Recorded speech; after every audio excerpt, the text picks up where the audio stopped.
Spirit of the Lord is what? The perfection of the saints. You know the Bible says, be ye perfect.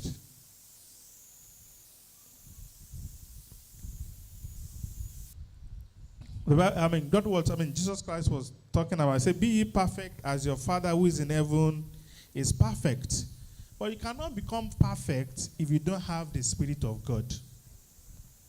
You cannot operate in perfectness if the Spirit of God does not rest upon you.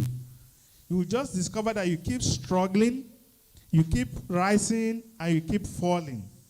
But when the Spirit of God rests upon you, it brings you to perfection. The Spirit will correct you, the Spirit will teach you, then the Spirit will give you guidance, which is some of the things that we are usually experience even as human beings. Sometimes you hear people say that, don't you have conscience? Right? Don't you have conscience means that you should be able to distinguish from what is good and what is bad. Now, if you have the Spirit of God inside of you, you clearly have something inside of you that tells you this thing that you want to do is wrong.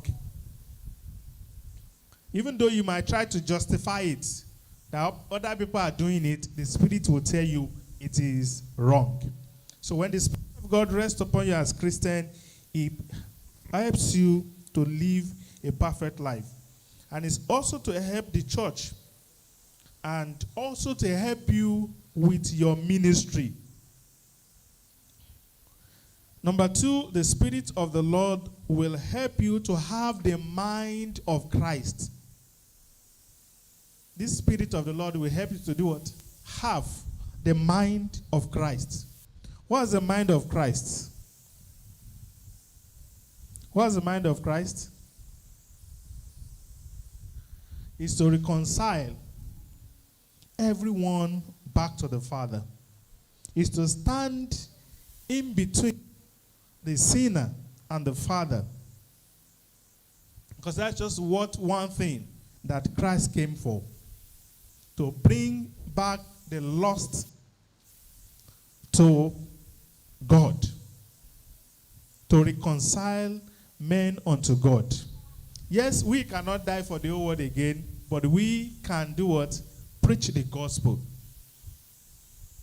There'll be a time, that Jesus Christ will be, he will be going and he will see people. And the Bible records that oftentimes he will see them as sheep without shepherd. Oftentimes you see them and the Bible says he had compassion on them. That is the mind of Christ. It's not a mind of selfishness.